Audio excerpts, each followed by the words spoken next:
जान तड़े हाँ चाचा।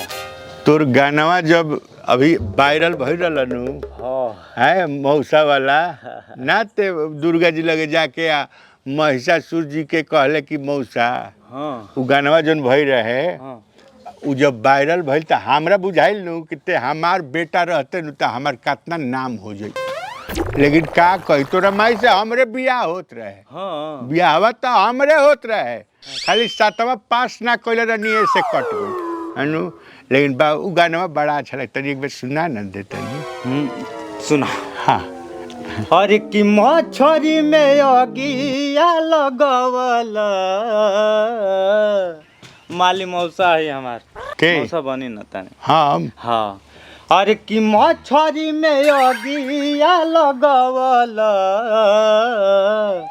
न मंगरो बरावल आए मौसा अब भूजी भूजी खाइल आए मौसा बकरा के मुड़ा खइल हा मुर्गा के टंगरी मुर्गा के टंगरी मौसा मुर्गा के टंगरी कि सगरो धारा मावा के नसल अरे राम न मंगरो बरावल आए मौसा हमरा छते जनमल ए मौसा।